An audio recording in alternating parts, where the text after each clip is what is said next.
Я приветствую вас, дорогие друзья, уважаемые гости и подписчики моего канала. Всем большое спасибо, что следите за нашими встречами с Максимом Гольдарбом. Он на связи прямо сейчас. Максим, приветствую вас. Здравствуйте, Александр. Здравствуйте, уважаемые люди. Как всегда, всех призываю подписаться на Максима. Подпишитесь на телеграм-канал, YouTube-канал. Поставьте лайк этому видео. Очень вас просим. Ну и, конечно, будьте активны в комментариях, потому что говорить-то будем о таком переломном, что ли, моменте. Экономист сегодня выдает материал, где фактически говорит, что Трампу пора сворачиваться. Пора уходить с Ирана. Ну и Трамп, в принципе, демонстрирует, что уходит. Смотрите, было там 2 суток перемирия, стало 5 дней, потом 10 дней до 6 апреля. Говорит, все нормально. Ну, войска стягиваются, пролив так и не открыт, очередное тайское судно сегодня пострадало. Ну и, в общем-то, как бы так это все и происходит. Да? Рынки реагируют, всякие фондовые показатели падают, то растут. Он выйдет, что-нибудь скажет, они подросли. Проходит время, они падают. Ну, то есть, как бы вот так война и происходит. На самом деле договариваться, похоже, никто не хочет. И тут же главный момент. Почему? Такое ощущение, что нам вообще, как людям, как человечеству, готовят какое-то новое испытание, что ли. Ну вот, помните, мы все увидели, как ковид резко закончился, когда война наступила. Ну а также были и бустеры, и в ДИЮ тоже вносили вот эти все, скажем так, сертификаты. Проработало это недолго, а потом их убрали оттуда, да, ну как бы, чтоб не маячили. Сейчас говорят вовсю о том, что в ДИЮ будут повестки отправлять. Ну вроде как опровергают, говорят, нет, не может быть. Получается, что вот эта вся ситуация с нефтью в мире, она вообще как-то выглядит, и вообще Ближний Восток выглядит как нечто, начало какого-то большого, ну, высоковычем такого локдауна энергетического, ну и, в общем-то, скажем так, то, что может резко и внезапно остановить войну в Украине. Как вы смотрите, если глобально посмотреть на то, что творит Трамп, не то, что он заявляет, а то, что он делает, и как это отражается непосредственно на нас и на всем человечестве? Но то, что он заявляет, и то, что он делает, понятия совместимые. Это его стиль работы, его стиль заработка денег, его стиль власти. Дальше. Касательно его целей в Иране и целей того американского истеблишмента, который поддерживает Трампа. Я думаю, что я был прав, когда в обсуждении с вами сказал, что Трампа там интересует контроль за иранскими природными богатствами, в первую очередь за нефтью. И мы с вами складывали тогда 2 цифры. Количество запасов нефти в Венесуэле и количество запасов нефти в Иране, что в сумме почти 50% разведанных нефтяных запасов на Земле. Поэтому цель с точки зрения капиталиста, с точки зрения коммерца, с точки зрения американских бизнесменов, в общем-то, неплохая. Тем более, если ее можно получить в обмен на так называемые фиатные деньги, на доллары, которые по большому счету ничем, кроме какого-то еще оставшегося доверия, не обеспечены. И подтверждением этих выводов явилось, например, недавнее заявление его администрации о том, что да, нас интересует контроль за частью иранской нефти. Подтверждением этих выводов явилось недавнее интервью израильского посла в Украине Бродского, который сказал о том, что цели Израиля в войне против Ирана, их 2. Это антиядерная тема и антиракетная тема. Вот они их и добиваются. А потом на вопрос о Трампе он сказал, вероятно, у Америки и у Трампа цели немного шире. Немного шире – это точно не демократия. Это точно не этот принц, который в эмиграции просит бомбить собственную страну для того, чтобы вернуться на престол своего папы в Иран. Это точно не какая-то лабуда и лирика. Все, по-моему, очень просто. Вопрос, который интересует Трампа, это ресурсы. А вот теперь прошу обратить внимание на очень важный момент. Как долго он может играть в подобную игру и как долго ему позволит играть в эту игру тот же самый американский истеблишмент, который его поддерживает, а также граждане, которые его поддерживают. Что на кону? Да, на кону завладеть или контролировать огромные нефтяные ресурсы. Это чрезвычайно важно. Это чрезвычайно важно, если коротко. Что в противовес сегодня? Первое. Цены на бензин у них там в Америке растут, и это очень шатает его позиции и шатает позиции республиканцев перед выборами. Второе. Цены на топливо растут во всем мире, и дисбаланс сумасшедший, как вы сказали, нефтяной локдаун происходит. Но тут же не только нефтяной, Александр, тут же еще несколько вещей есть. А почему мы молчим о том, что почти половина серы точно так же идет через этот Персидский залив, вернее, добывается странами Персидского залива и проходит через Ормузский пролив. А сера нужна для, ну я знаю, для выщелачивания меди. Ну а для чего нужна медь, я думаю, ответит любой. Она нужна кругом. И в строительстве, и в машиностроении, и так далее. Итак, 50% мирового движения серы заблокировано. А почему мы молчим о том, что Катар, например, производит, по-моему, 70 или 80% гелия, того самого гелия, который необходим не шарики надувать, а который необходим для того, чтобы остужать чипы. Чипы, которые используются в автомобилестроении, в компьютерах, в телефонах, вот во всем в современном. Ведь это тоже парализовано. Не говоря уже о газе, о сжиженном газе, который точно так же стопорнулся там. Так вот, это второй дисбаланс, который кладем на весы, как долго выдержит Трамп и его политика с целью забрать под контроль богатство Ирана. Дальше. Смотрите. Китай свои... Вы сами сейчас привели в пример, что тайский корабль обстреляли. Ну, тайский обстреляли, китайский не обстреляли. Они же не друзья тайцы Ирану, в отличие от китайцев. Это я к тому, что Китай проводит свои корабли. Рассчитывается с Ираном юанями. Торговля юанями во всем мире увеличилась. Страны БРИКС в свое время заявили о том, что они хотят дедоларизацию и хотят продумать создание единой валюты, которая будет обеспечиваться на 40 или на 50% золотым запасом этих самых стран БРИКС. То есть страны БРИКС заявили, нам не нужен, не интересен пустой доллар, мы попытаемся работать теми валютами, которые будут обеспечены золотыми запасами стран.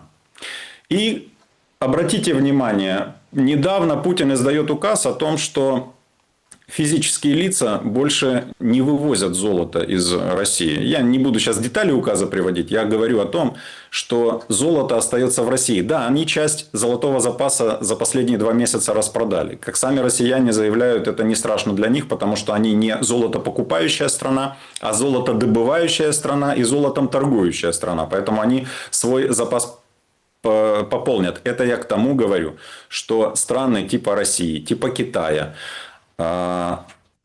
усиливая торговлю на основе собственных валют, усиливая собственные валюты или готовящуюся общую валюту на смену, допустим, доллару, они сохраняют и увеличивают свой золотой запас для обеспечения этой самой валюты. Не ожиданиями, а ведь доллар – это ожидание. Ожидание того, что ты его обменяешь на какие-то прелести.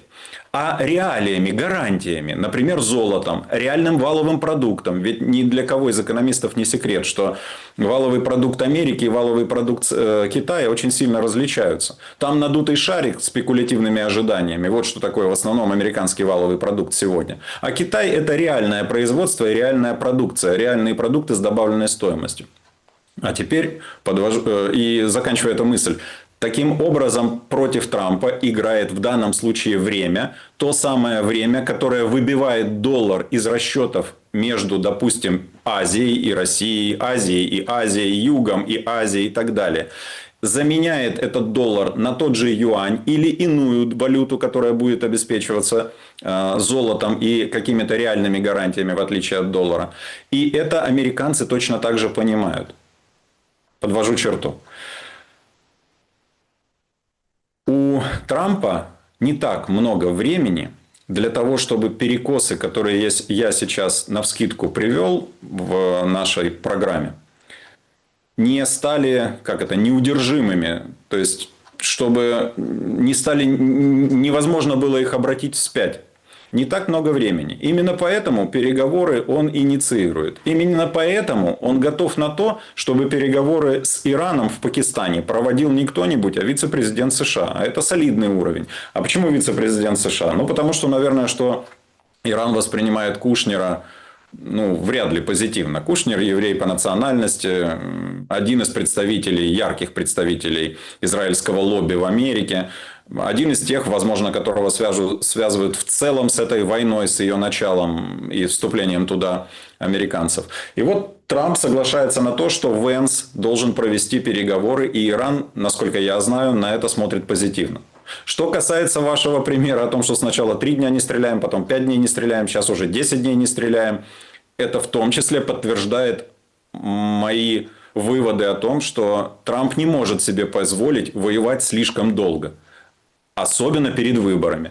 Трамп не может себе позволить там полить много крови американской. Да, сколько там, 4-6 человек у них уже убили. Это такое, в масштабах Америки ерунда. А вот когда при наземной возможной операции будут погибать сотни или тысячи людей, такого Трампу сегодня не простят. Тем более, что Трамп в Белый дом выехал на антивоенной риторике, на антивоенных обещаниях, на антивоенной политике. Резюме. Я полагаю, что с одной стороны, американские и израильские войска много из своих поставленных задач выполнили. Я верю в те разведданные, которые публикует Израиль, о том, что больше 90% пусковых установок выведено из строя. ВМФ нет, ВВС почти нет. Я думаю, что многое из того, что они говорят, является правдой. Я полагаю, что на самом деле, ну вот знаете, как у любого животного или хищника, или неважно, акулы, кого хотите, удалить зубы, клыки, когти, он становится, ну, в общем-то, не совсем уже хищником, не совсем функциональным. Я думаю, что что действия американской и израильской армии на это были направлены. И во многом у них это получилось. И Иран, несмотря на то, что он при переговорах заявляет, ну, скажем так, немыслимые требования: верните нам все, возместите нам убытки, никаких переговоров о ядерке, мы сами разберемся. И вообще, валите отсюда, уберите свои военные базы. Мы же понимаем с вами, что это все неисполнимые желания. И иранцы это отлично понимают. Я думаю, что подобные завышения ставок происходят исключительно ради торгов и ради того, чтобы потом результаты этих торгов и переговоров хорошенько продать своим гражданам. Иран своим, Израиль своим, американцы своим. Поэтому я думаю, что воздушные какие-то бомбардировки, ракетные удары еще какое-то время могут продолжиться.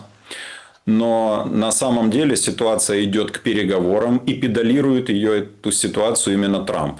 Ему невыгодно по причинам, которые я сейчас перечислил, по причинам того, что время играет, долгое время войны будет играть не в его пользу, по причинам того, что 90-миллионная страна размерами, я знаю, 4 или 5 Украин, да, территориально, она и страна, которая не пошла по пути гражданской войны, чего так очень хотели в начале этого конфликта американцы и израильтяне, а она показала свою, наверное, сплоченность вокруг, ну, как хотите это назвать, иранского режима, или там аятоллы, или духовенства, как хотите. Война с подобной страной, долгая война, никак не может входить в планы Трампа, особенно перед выборами. Поэтому я полагаю, что в ближайшее время переговоры состоятся. Я полагаю, что Америка, объявив о том, получив что-то свое, я думаю, что американцы, как люди прямые, абсолютно искренне будут говорить персам, что смотрите, мы на вас потратили столько-то, столько-то миллиардов, вы должны нам эти деньги возместить. Не возместите, будем бороться дальше. У меня так еще... в том-то и дело, что Иран ничего не будет возмещать. Подождите. Тут же интересная комбинация. Ирану выгодно, потому что он показал себя. Ну вот, все. Да, у него там издержки, да, там вы говорите когти, там зубы, отлично. Но оказалось, что они не просто так 20 лет готовились, понимаете? Вот сейчас Лукашенко поехал к Ким Чен Ыну, он ему водку подарил, там всякие сладости, ружье подарил, ну, автомат свой производства. То есть все такие подарки, это прям очень интересно, он там прям ведет этого Ким Чен Ына, показывает. Но вы понимаете, в чем дело? Но он же тоже, он, до этого его отец, он же тоже к чему-то готовится. Да? И сейчас выглядит на фоне вот этого хаоса, ну, как бы при всех издержках его там внутренней политики, режима и всего, ну, то как бы продуманным, дальновидным, стратегическим политиком. Ну, и вообще КНДР, да? То есть, и вот там Лукашенко, странный, конечно, визит, многие там не понимают, что к чему, причем Лукашенко комментирует ситуацию с нефтью, все же как бы там копытом бьют, говорят, ну, сейчас, ну что, сейчас заживем, сейчас там наш Мозырский НПЗ, сейчас вот попрет. А он говорит, нет, высокие цены, это плохо на нефть, как-то так странно себя ведет в последнее время, вот именно в этой теме, да, Ормузского пролива и так далее. Но это демонстрация того, что как внутри, ну, так как было, так и есть. Не лезьте внутрь. Суверенисты выходят как бы на первый план. Да, режим плохой, там, ось зла, негодяи, какие-то там фанатики, как угодно называйте. Но ты сунулся, и, ну, Ирану хорошо. Трампу некоторые раскладывают геополитически тоже неплохо. Ну, то есть, подпитка Венесуэлы есть, да, там другая нефть, но тем не менее. В общем, Европа и глобалисты подкручены, придушены.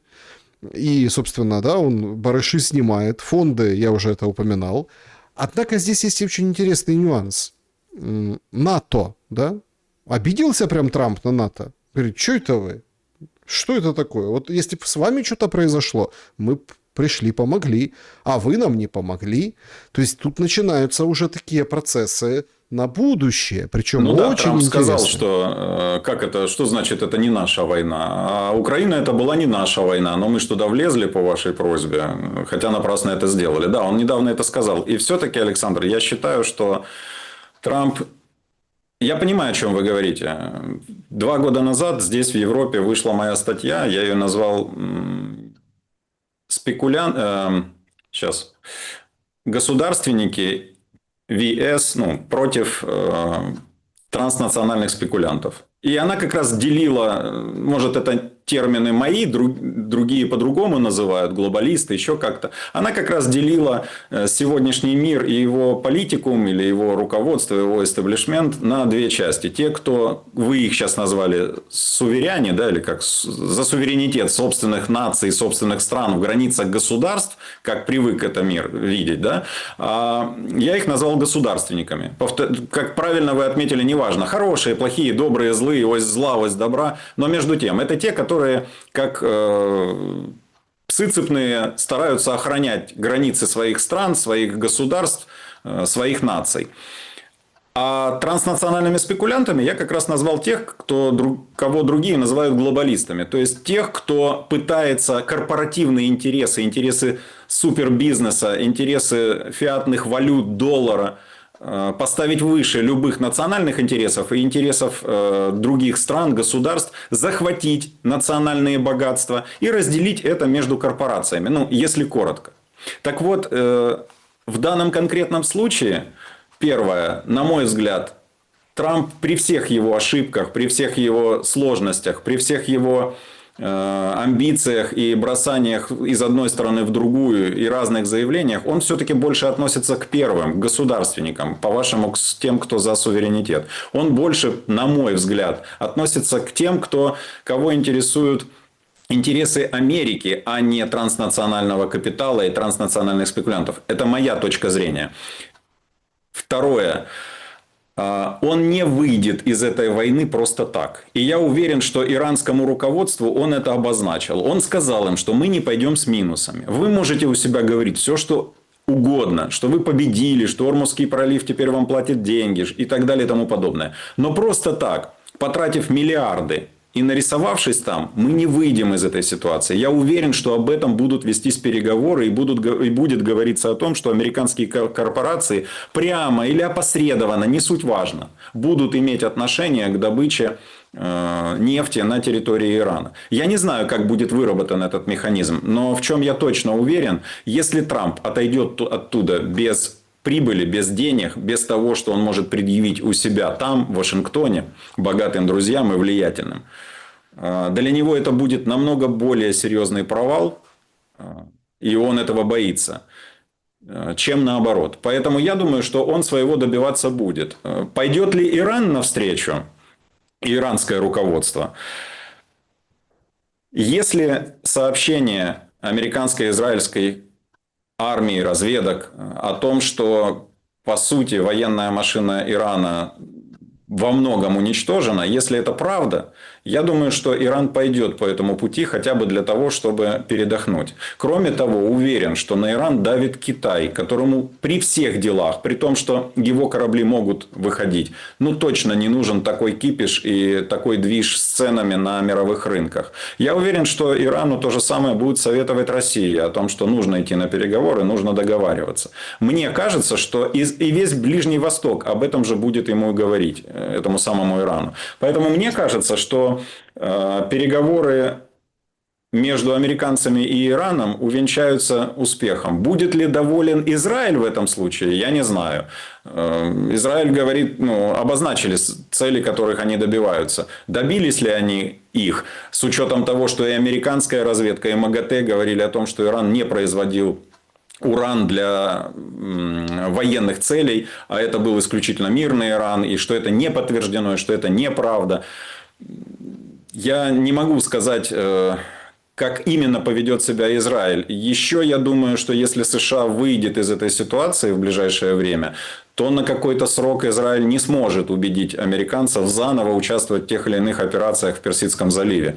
США сегодня не идут по лезвию ножа, но точно играют на грани фола. И этот фол пока еще не наступил. Он наступит, судя по тому, сколько запасов перечисленных мною раньше полезных ископаемых и необходимых всяких этих производных осталось у стран, там у кого на месяц, у кого на 2 месяца. Я полагаю, что у Трампа временной лаг для достижения договоров с Ираном всего лишь месяц. Что касается того, каким образом это повлияет на Украину,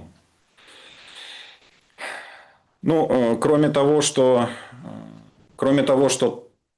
Трамп стабильно говорит о том, что эта война не наша, и нам надо оттуда выходить, и мы уже там особо ничем не помогаем.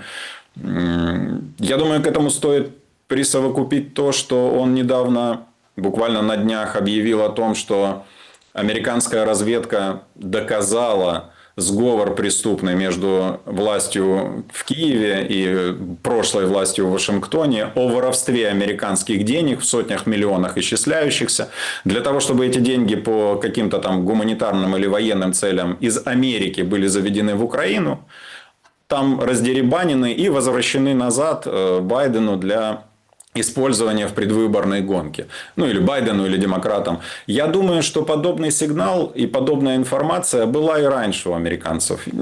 Слушайте, события 22 года, сегодня 26-й. Они по транзакциям не видят и не понимают, или по телефонным разговорам, что готовилось. Уверен, что понимают. Я думаю, что они держали эту информацию, а сейчас ее выпустили наверх. Это совпадает с заявлением Трампа о том, что нужно бороться с коррупцией и с мошенничеством. Это совпадает с заявлением Трампа о том, что Зеленского он видит в качестве прохвоста. Это совпадает с тем, что специально формируется группа независимых, высокопрофессиональных, неполитичных прокуроров под руководством Макдональда, которые должны будут распутывать разные клубки мошенничества и воровства американских денег. Подводя черту, мне кажется, что... и это совпадает с недавней встречей украинской делегации с американцами в Вашингтоне. Вы обратили внимание, что впервые за все это время особых информационных данных от нашей власти по поводу результатов этой встречи не было? Так, ни о чем. О херах, о пряниках. Встретились, поговорили, все было важно. Но это не разговор.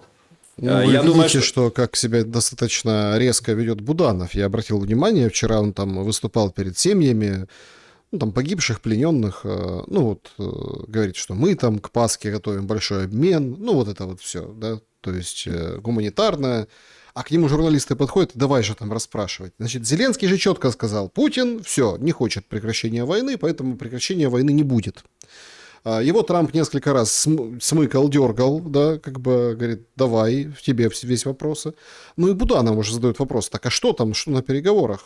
Говорит, так а как вы считаете, там они безрезультатные? Говорит, в смысле безрезультатные? Ну, я же приехал, я же с переговоров вернулся, мы же там не просто так встречались, мы же не просто, мы что-то же делали. Говорит, так а что, а как? Там, ну, понятно, что он ничего не разглашает. То есть у нас получается очень интересная ситуация. Буданов говорит, что я верю в успешность переговоров, а Зеленский говорит, что они безуспешные. Москва говорит о том, что они, ну, как бы, ВОЗ и ныне там, но что-то вот постоянно происходит. Такое ощущение, что всех специально держат в каком-то неведении перед каким-то, ну, скажем так, ярким финалом. Ну, к этому, наверное, стоит добавить то, что уже не из одного источника идет информация о том, что Зеленский обвиняет Буданова в том, что он играет в свою игру, что он стал политиком, и у него есть политические амбиции, что на Буданова доброжелательно и благосклонно смотрит американская администрация, как на человека, который, возможно, будет участвовать в мирном договоре, а не просто в переговорах. Об этом тоже нужно говорить. И нужно говорить о том, что вот эти переговоры в Вашингтоне, о которых Вашингтон толком ничего не сказал, а Зеленский сказал, что на нас давили и просили, чтобы мы вывели войска, а мы вот как, ну, дальше то, что вы сказали уже, да, Путин против, и мы против, и вообще мы все против. Так вот, если все это объединить с перечисленными мною выше пунктами, это говорит о том, что Трампу чрезвычайно важно, кроме того, чтобы правильно выйти из Ирана и замириться с Ираном со своей пользой, так сказать, для него чрезвычайно важно и закончить или показать американцам, что закончена война в Украине, и продать эту тему, ну, продать не за деньги, я имею в виду, а американскому избирателю показать, что он мироносец такой. И я думаю, что вот это все, что сегодня возникает по Украине по инициативе американцев, в том числе позиция Буданова, я думаю, это все говорит о том, что в ближайшее время, первое, усилятся коррупционные скандалы вокруг Зеленского и его окружения. Второе. Американцы выкинут вовне очередную информацию о том, как Зеленский или его окружение, или его близкие участвовали в разворовывании американских денег. Третье. Более обозначится раскол в украинской, ну, назовем это так, власти. И неприятие к Зеленскому перестанут скрывать, в том числе те, кто его сегодня окружает. И я думаю, что, ну, не назвать это партией мира, но те, кто сегодня выступает сторонниками за мир, будут говорить в окружении Зеленского или в украинской сегодняшней власти, будут говорить об этом более внятно, более очерченно и более уверенно. Вот мое мнение, что все равно ситуация движется. Сегодня март еще не закончился. Мы с вами говорили о том, что, ну, во всяком случае, я искренне ожидаю мирных переговоров реальных и мирной договоренности к концу весны, в начале лета. Я думаю, что сейчас ситуация будет ускоряться. Катализаторов вокруг достаточно. И полагаю, как и полагал раньше, что не Зеленский будет подписывать мирный договор, а какое-то иное официальное лицо от имени Украины. И все-таки я сторонник, вне зависимости от того, что уже произошло и происходит, и как раз, наверное, с учетом этих факторов, я сторонник того, что Украина на пути к миру. Украина, не Зеленский с командочкой, а Украина. Его пресс-секретарь Мендель правильно говорила, что, и она подтверждала наши выводы о том, что Зеленскому как раз мир не нужен. Он не на пути к миру. Он делает все для того, чтобы этого мира не стало. Он это показывает, он об этом говорит. Он особо не стесняется уже. Но он – это он. А Украина, хорошо это или плохо, это движимый сегодня объект. Ею руководят. И руководят ею, очевидно, извне. И, на мой взгляд, все-таки силы извне будут, а именно американцы и нынешняя американская администрация будут продавливать и очень жестко продавливать подписание мира с Москвой. Максим, ну, с другой стороны, как тогда укладывается третий обстрел Усть-Луги? Это большой Приморск, большой в Ленинградской области нефтеналивной порт. Бьют, ну, правда, 3 ночи подряд. Причем был один пожар со спутника, демонстрировали, там 4 резервуара, сейчас еще 3, как минимум, то, что видно, то, что мы видим, то, что нам показывает эту картинку. Пожары, пекло, ад, причем там Кронштадт атакован, Киришский НПЗ. Ведь это на самом деле... Вот мы же долго и с вами, я помню, мы рассуждали, да, вот мы когда там Беларусь, Зеленский очень часто упоминал, там, помните, была еще тема с Приднестровьем, что надо как-то расширить конфликт, расширить да, я помню войну. это. И мы вот с вами рассуждали, как и что, а вышло все абсолютно каким-то неожиданным образом. Значит, поляки прикрывают небо, ну, типа, закрыли небо на границе, на своей восточной, на всякий случай. Прибалтика тоже говорит, ой, сейчас там учения, будут какие-то самолетики лететь дружественные. А самолетики летели дружественные, вот эти, которые легкомоторные кукурузники, да, с прикрепленным к ним... С бомбами. Бомбами авиационными. То есть, прям вот как на скотч, знаете, взяли бомбу, прилепили. Некоторые беспилотники почему-то поврезались там в объекты и попадали на территории той же Эстонии. То есть, мы-то как бы все это видят.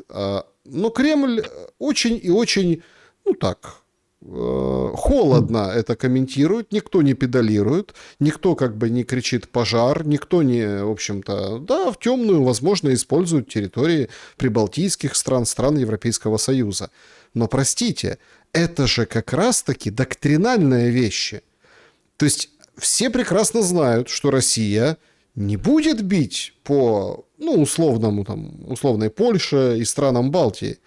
Хотя, по идее, этот удар, он должен перевернуть игру.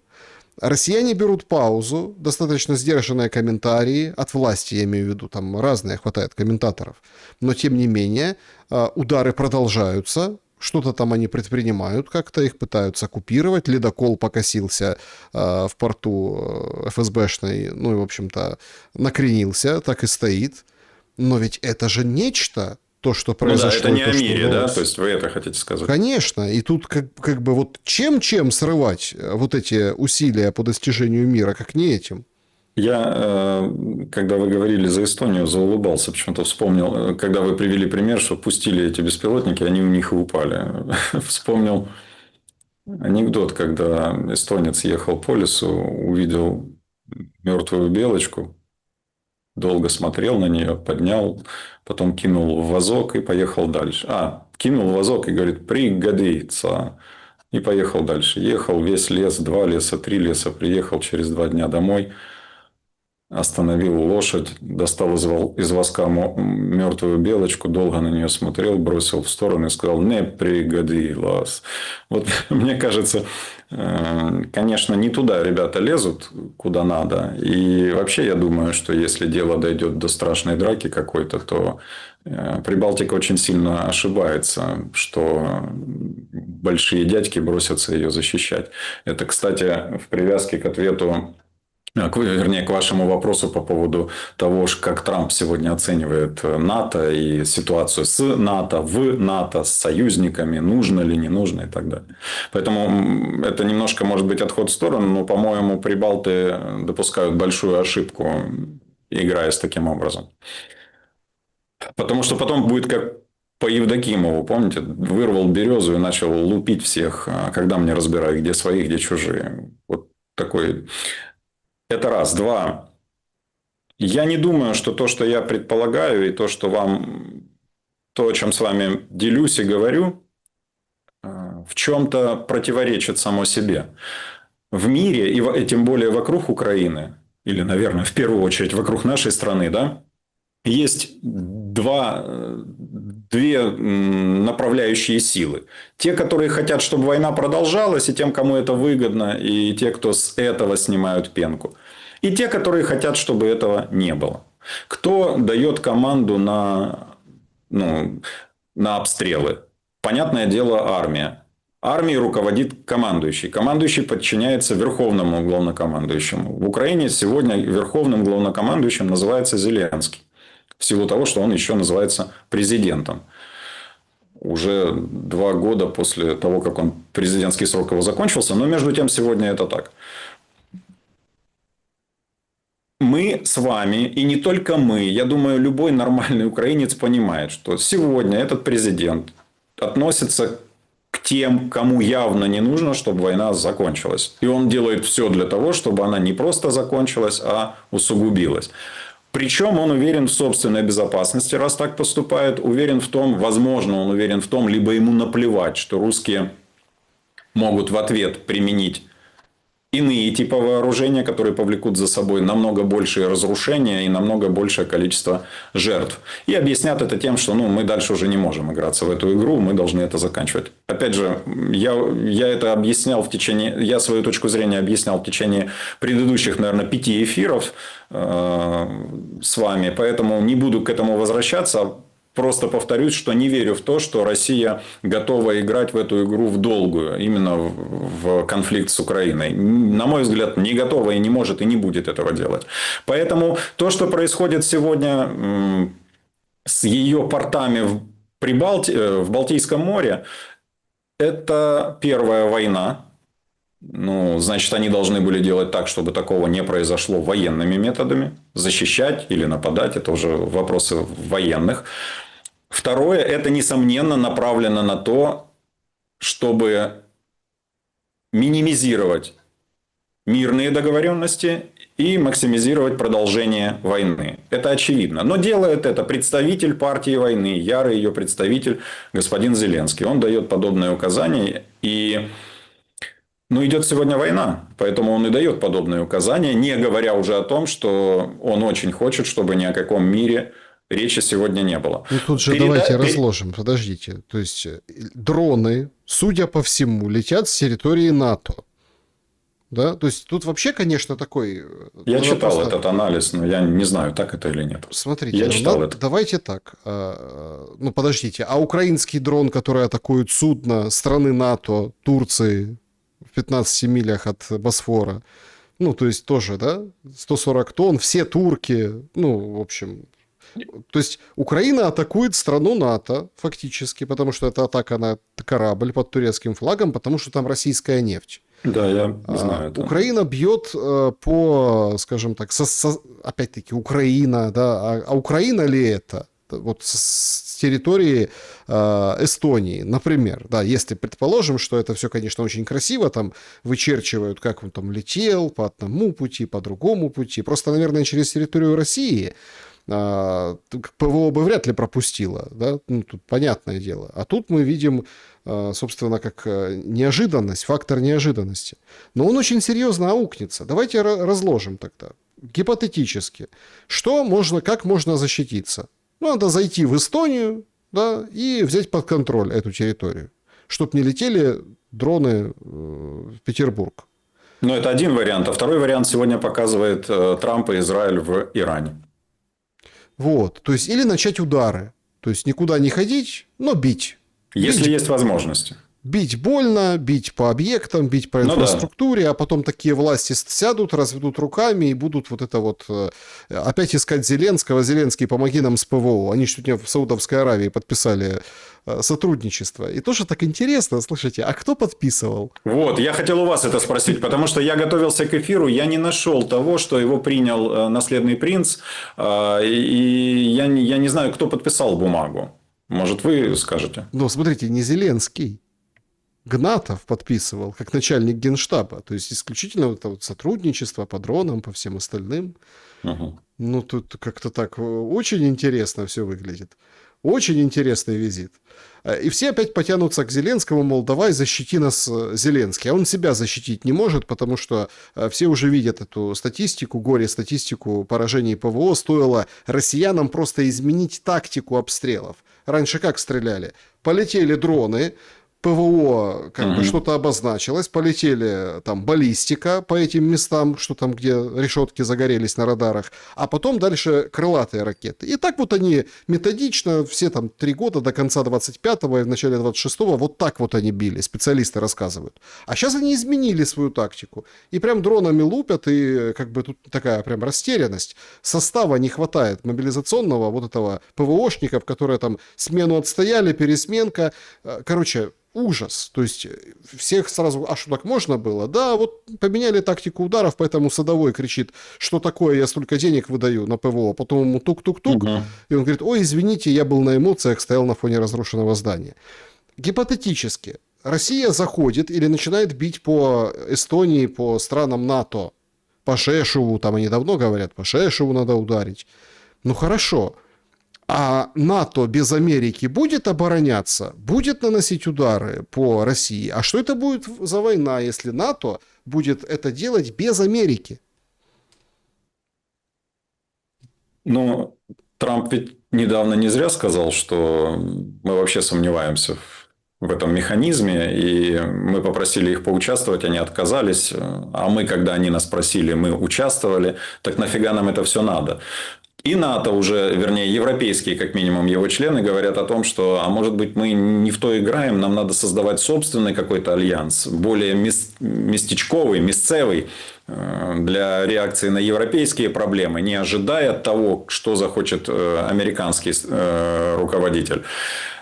Я сторонник той мысли, что в случае, если Россия, обозначив свои удары оборонными или предупредительными, но я думаю оборонными, нанесет удары по странам Прибалтики, я сторонник той мысли, что НАТО не развяжет войну против России, что 5-я статья не сработает, что Трамп готовит или приготовил для себя достаточные коридоры для того, чтобы отпетлять и сказать, не-не-не, это не наша тема, вы там сами разбираетесь, мы не хотим в это лезть. Тем более, если, как вы говорите, будет доказано, что действительно удары по нефтеперерабатывающим мощностям, портам и заводам на территории Запада России наносились со стороны Прибалтики. Если это будет доказано, Трамп умоет в данном случае руки. Более того, ведь американское общественное мнение сегодня чуть ли не ежедневно подвергается информационным штурмам по поводу того, что НАТО в том виде, в каком есть, изжило себя, что эта организация альянса только съедает американские деньги, что толку никакого нет, что вот вы посмотрите, мы пришли в Иран, а они нам не помогают, что мы сами на себе все тянем, ну и так далее и тому подобное. То есть в данном случае формируется американское мнение и мнение американской общественности о том, что НАТО может быть остаться и НАТО, а мы сами будем решать свои проблемы и не лезть туда, куда нам не нужно. Это, как говорил немец Трампу, это не наша война. Точно так же Трамп может сказать, что и эта война не наша. Это первое. Второе. Когда я говорил вам о том, что я убежден, что Россия не может играть в долгую больше в Украине, даже несмотря на то, что сегодня у нее открывается окно возможностей для получения больших доходов от продажи нефти по высоким ценам и от расширения рынков сбытов и количества сбытов. Я говорил о том, что, на мой взгляд, и военная машина, и экономика для долгого применения на территории Украины, если не выдохлась, то не приспособлена сегодня. И решать проблему Россия будет, на мой взгляд, кардинальным образом, если, конечно, в ближайшее время не будет подписан мир. И то, о чем те примеры, которые вы приводите по поводу поджигания танкеров, бомбежки нефтеперерабатывающих мощностей и терминалов, ответ на них точно такой же, как был и раньше. Это делается для того, чтобы минимизировать возможности заключения мирного договора и усилить или сделать максимальными возможности для продолжения войны. Выгодоприобретателей от войны, выгодоприобретателей мы называли. И, к сожалению, президент нашей страны один из них – и его близкое окружение. Они на этом зарабатывают. Что касается реакции России, и ваш вопрос абсолютно логичен, я думаю, таких вопросов сотня миллионов. А что же они делают, чего они ждут, на что они смотрят, к чему они готовятся? Мое мнение, что все-таки есть договоренность и серьезные какие-то обещания. Я не знаю, выветрился там этот анкорежский дух, как говорит Лавров, или не выветрился. Я этого не знаю, как и вы не знаете. Но есть договоренность о том, что мы тоже с вами это обсуждали, о том, что геополитически американцы и россияне спорные сферы интересов поделили. И Украина, по мнению того же Трампа, входит в сферу геополитических интересов и безопасности России. На мой взгляд, все равно это играет роль и заставляет Россию, ну, скажем так, пробуксовывать или ждать, или терпеть, или, ну, как угодно, здесь какой угодно можно термин применить, не делать то, что сделали бы, например, американцы или израильтяне на ее месте в противном случае. Поэтому, несмотря на этот набор очевидных и видимых алогизмов, я сторонник того, что российская власть держит... ну, скажем так, выжидает еще чего-то, есть какой-то, по-видимому, договоренный тайм-аут, выжидает еще чего-то для того, чтобы все-таки прийти к подписанию мира по Украине наиболее как мирным путем, извините за тавтологию, наименее тяжелым, наименее кровавым путем. На мой взгляд, так складывается ситуация. Вот такой мой ответ. Еще одну тему, которую я хотел бы с вами рассмотреть. И извините, Александр, пожалуйста, извините меня. Именно поэтому все время дергают за усы. Потому что подобная позиция, по-видимому, России не устраивает тех выгодоприобретателей от войны, которые очень ждут, чтобы война закружилась и затянулась как можно дольше. То, что Зеленский сегодня ожидает выход Трампа из Белого дома, слишком очевидно. Он уже сам это показывает, и все об этом говорят, а мы с вами это предугадали еще в начале этого года. Дождется ли он этого? Я думаю, нет. Хотя, конечно, ситуация у Трампа крайне непростая. И возвращаясь к вопросам, о которых мы говорили раньше, можно сказать, что у Трампа тайм-аут тоже очень недолгий. Еще одна тема, которую я хотел бы с вами обсудить сегодня, это вообще вот ситуация с правоохранительной системой. Значит, сегодня сообщили о том, что там же ушел или ушел Поплавский с Института культуры. И у него сегодня обыски. То есть он 30 лет у руля этого Киевского института культуры, а там обыски, тут одни пишут про содержание, другие только про обыски, и не только там, а в самом университете. Короче, в период 22-23 годов выделили ему там 2/3 или там 3/4 миллиарда гривен, а он завышал, короче, мухлевал с бухгалтерией, количеством студентов и всего остального. И вот там его показывают, там он, конечно, с замыленным лицом, но все уже все прекрасно понимают. То есть, смотрите, правосудие, прокуратура работает. Ох, как мощно. То есть, к Поплавскому пришли из прокуратуры. А к Юзику, да, я понял, о чем вы. Который купил яйца, купил какой-то там, не знаю, еды в пакетике, там, мяско какое-то было, пакет какой-то похож, что ли, там, на оливковое масло или на, знаете, такие квадратные пакеты, тетрапаки, винишко, там, сангрия, так, да, вот это. Вот. Он шел с женой, пришли к нему, говорят, что ты, мол, тут делаешь, как там, да, говорит, там, купили в кредит квартиру, а я в отпуске, а как тебе отпуск подписывать, депутаты не могут вы, да, вот так вот подписывают, ну, вы все знаете, а вы тут были, а я не помню, где вы были на Новый год, не знаю, ну, в общем, начинается вот эта вся история, но его конкретно растерянное лицо. То есть, смотрите, тут же я к «Украинской правде» так отношусь. Ну, очень скептически. Правильно, очень правильно. И я понимаю там эту всю как бы возню, и ткач тоже он с таким специфическим. Но ему, этому ткачу и вот это изданию спасибо за одно. За одно спасибо. воротила, решала. Все ж помнят записи с Конечно. Юзиком. Бандюган, понимаете? С детски растерянным лицом, с этими яйцами под мышкой. Понимаете, вот это вот смотрит. Но ключевой-то вопрос. К Поплавскому прокуроры пришли, и маски-шоу зашли с обысками. А к Юзику в Испании Ткач пришел. Вот какая разница. Что думаете по поводу вот этих событий?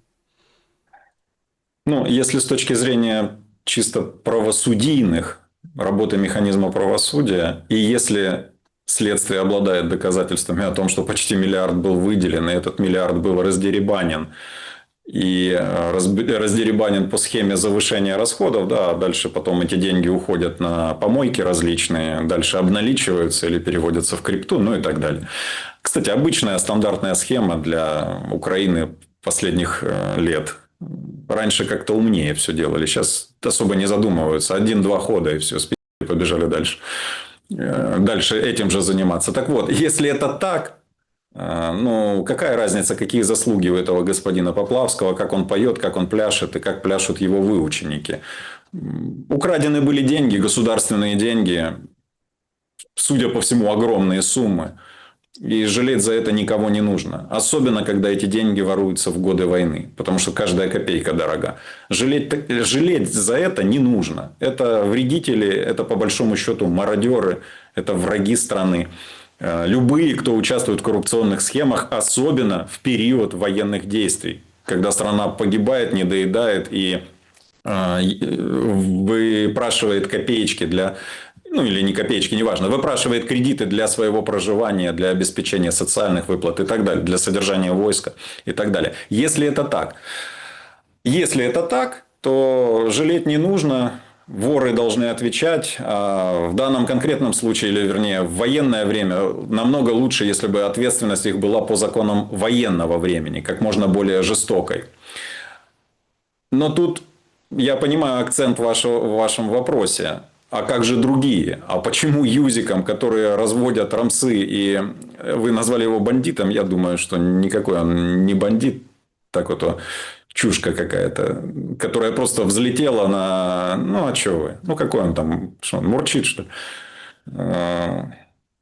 Чушка, которая, как многие чушки в зеленом болоте в этом повзлетали в 2019 году, позалазили в кресло, понятия не имеют, что такое государственная система и государственная машина, понятия не имеют, как ею управлять, а мысли их только об одном – развести рамсы какие-то, где-то сунуть свой хоботок в какой-нибудь поток, где-то, ну, в общем, вот эти самые примитивные 1-2-ходовые схемы воровства, как у Миндича и у Галущинок. Все одинаково, в общем-то. Так вот... Подождите, это уникальный момент. Гольдер, бывший прокурор из Донецка, говорит... Почему из Донецка? И из Киева. Подождите, в том числе, давайте Моя так. служба была и в Донецке, и в Киеве, да. Говорит нам, что-то воруют как-то, вообще слабо. Вообще даже и расследовать такое неинтересно. Что там это? Именно. Не в шахматы, а в шашки играют. Это даже не шашки, Александр. Это даже не шашки. И подобные схемы воровства говорят о том, насколько они в виду имели правосудие, насколько они уверены в том, что Зеленский их защитит, насколько они уверены в том, что их клички «Слуги народа» или «Зеленые слуги» им помогут выпутаться, насколько они уверены, что им даже думать не надо, а надо только протянуть руку и воровать.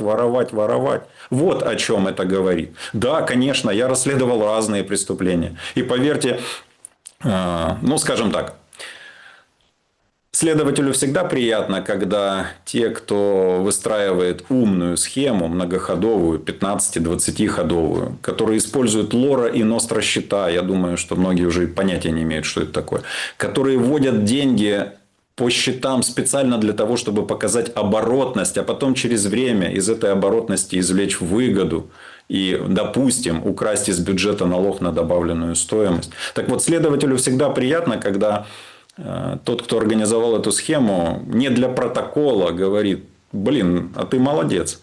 Поэтому я разные видел схемы. Я работал с умными людьми, с умными преступниками. С умными налоговиками, налоговыми следователями. С умными ОБХСниками, ОГСБПниками по-новому, тогдашнему. Я работал с ними, я знаю, о чем я говорю. Я видел умные схемы воровства денег. Там, где народ включал мозги. А здесь какие они мозги включают?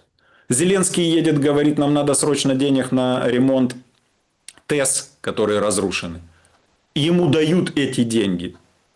Эти встречаются все вместе и говорят, а чем мы будем их тратить на ремонт или на защиту ТЭС, когда можно их просто украсть. Все равно, что ТЭС разбомбят. И просто берут и воруют. Просто сбрасывают на прокладки условные, на любые другие фирмы, которые не выполняют эти задачи. Те дальше. Дальше эти деньги либо отправляются на конверт и привозят кэш, либо эти деньги в крипту и выводят. Это уже вопросы технологий, не принципов. Вот в чем одна- и двухходовые схемы, которые просто раздражает не тупость, раздражает наглость, раздражает ощущение излит, ощущение абсолютной безответственности и безнаказанности. Вот почему они себя так ведут. Скажите мне, кем надо быть, что с башкой должно произойти, чтобы начальник целой экологической службы страны на вопрос, откуда у тебя 700 тысяч кэша наличными в долларах, ответил, что он в бабкиной даче нашел их. Гараж купил, а там было. Или в гараже, нашел. Что должно быть с башкой? Он совсем конченый идиот. А я думаю, нет. Они просто считают, что они абсолютно недосягаемы для правосудия и безнаказаны. Возможно, Поплавский не входил в орбиту друзей Зеленского, влияния Зеленского. Как прекрасно отвлечь внимание людей от реальных преступников, вернее, не так, от других преступников, дернув за ухо, допустим, известного Поплавского. Гляньте, кого мы поймали. Сумма звучит, конечно, четверть или сколько, 3/4 миллиарда гривен. Это солидные деньги, огромные деньги. Вот, смотрите, мы боремся с коррупцией. Но ни одного заявления о том, что, допустим, Зеленский позвонил Нетаньяху, и сказал, слышь, выдай нам тех двух негодяев. Выдай. Чего они у тебя сидят? Не позвонил, допустим, в Германию и сказал канцлеру Мерцу, отдай нам Шефиров, Они же в Германии сейчас. Отдай нам. Один из них точно в Германии был. Отдай. Есть о чем говорить с ним, Национальному антикоррупционному бюро. Он же не объяснил, как они все поуезжали из Украины.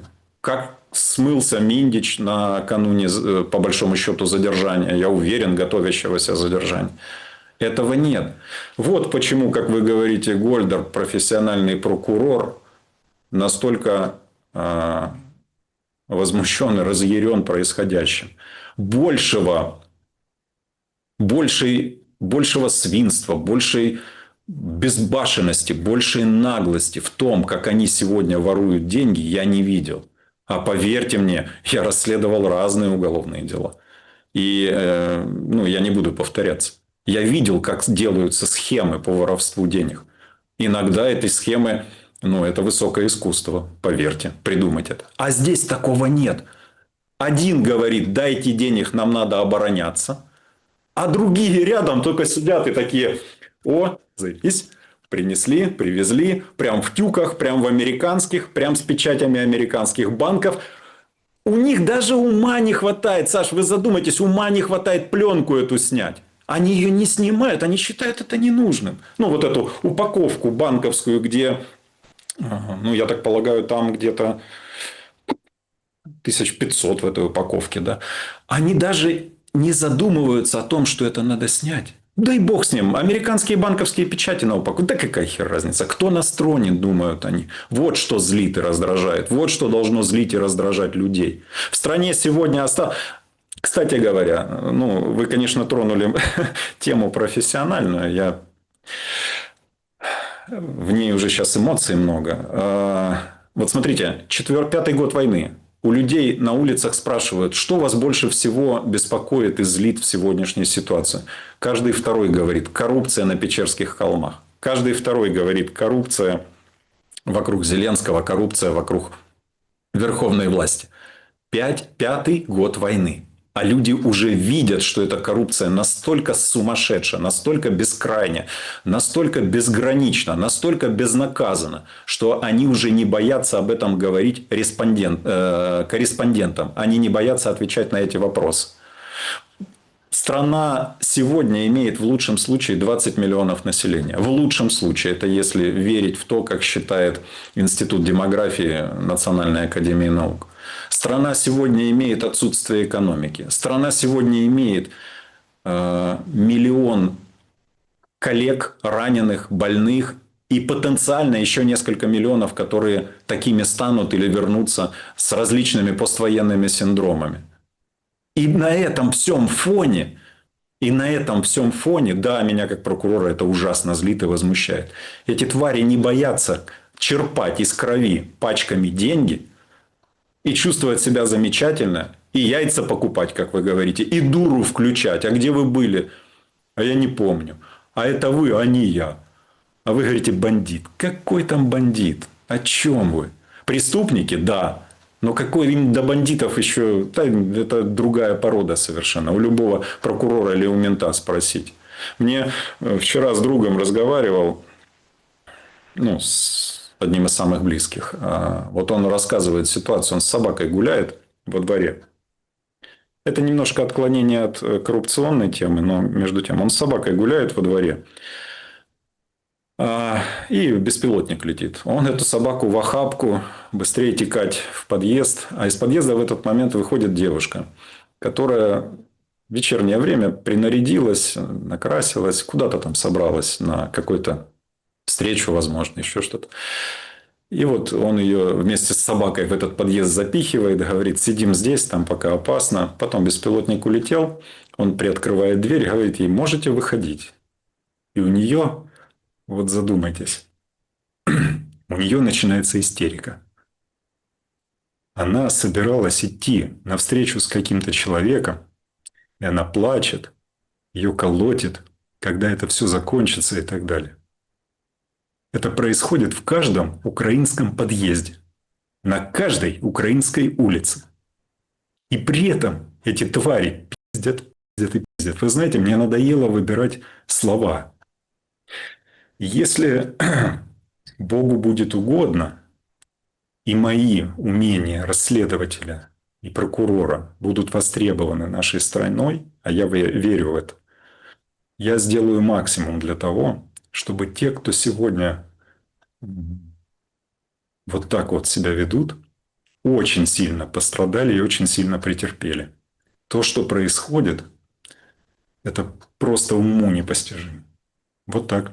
Поэтому, конечно, когда Трамп заявляет о том, что есть конкретный человек, его фамилия такая-то, у них там в Вашингтоне, мы по своим связям, несомненно, отправляем туда максимальное количество информации, которой владеем. И верим в то, что все-таки прокурорские коллеги с той стороны используют ее правильно. Мы в это верим. Максим Гольдар был моим собеседником сегодня. Спасибо большое за время и мысли. Вам спасибо. Всего вам наилучшего. Друзья, берегите себя. Всем добра и света. Увидимся.